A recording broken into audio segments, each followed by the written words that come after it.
Well, according to UNICEF, an estimated 3.2 million children under the age of 5 in Sudan risk acute malnutrition, and this in a context where famine has already affected five areas across the country. The charity Doctors Without Borders urged international actors to flood the region with food despite the very real logistic constraints.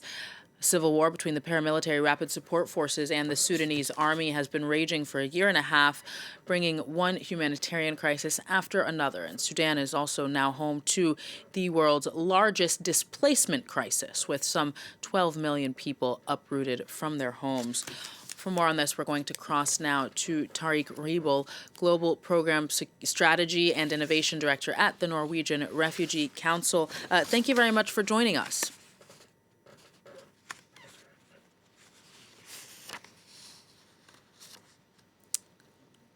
Tariq Riebl, can you hear me? Yes. Okay. Thanks for joining us today. So you were recently in Darfur. What did you see there? Just how dire is the situation? Of all the humanitarian crises we face right now, you rightly said this is the worst. So your viewers will be acutely aware of the situation in places such as Ukraine and Gaza. In Sudan, the situation is arguably as bad, and we would say even worse.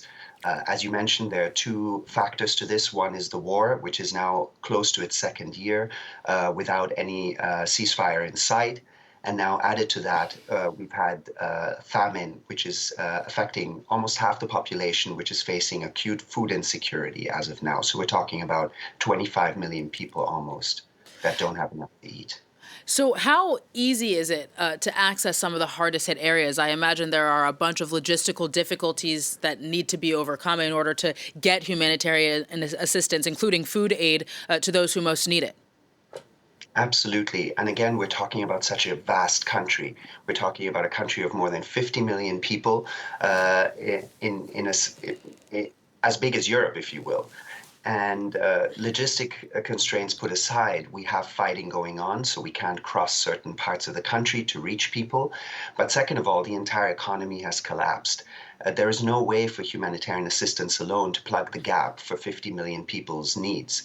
And this is where we need an entire reset for the country in terms of the conflict stopping and then having a resumption of economic activities and, of course, unfettered access of humanitarian assistance. So last month, Tariq, Sudan's military-backed government suspended cooperation with a UN-backed global initiative, accusing it of publishing reports that undermine Sudan's sovereignty. How can humanitarian organizations kind of work around this catch-22 of obviously needing to be transparent to alert the world about what's happening, but risking being blacklisted by Sudanese authorities for doing so? Yeah, we try and stay as fact-based as possible and try and avoid any political comments in this respect. We see the situation on the ground, we see the needs of the people across the country, and we try and respond in kind. We do believe that a lot of the figures that are being published are accurate. We also recognize that in some cases it is impossible to know the exact figures because access is difficult. And this is exactly where we need to have unconstrained movement to all populations across the country. But let's be clear, the situation is extremely serious, and we would consider this the worst humanitarian crisis in the world at this time.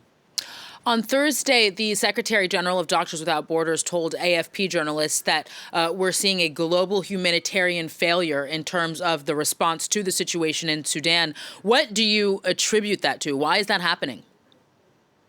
We think there are a couple of components to this. One is it's just not receiving the attention it deserves. We welcome a press report such as yours right now, but there are too few of those.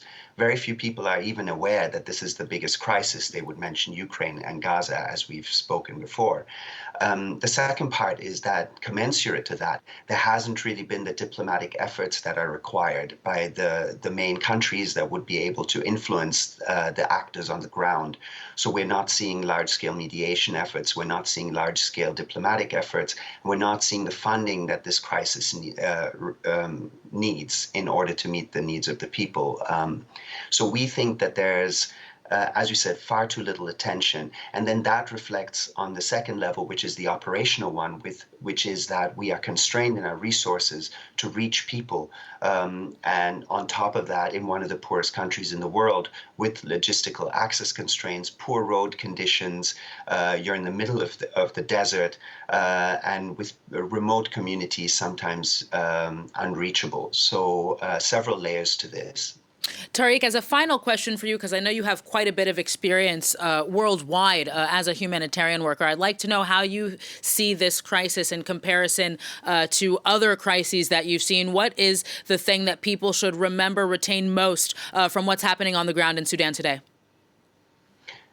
I think here we're talking about a layering of crises. So we had initially the conflict, but that already was on, as I mentioned, a very poor country that was already facing serious problems in terms of its underdevelopment. And now you're adding famine conditions that are affecting almost half the population.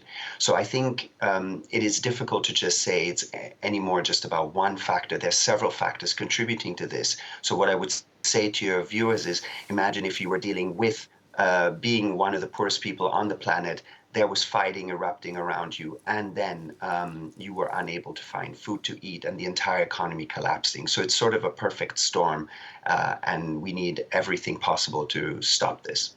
Tariq Riebl, here's to hoping the international community will indeed hear that plea. Thank you so much for coming on the show today.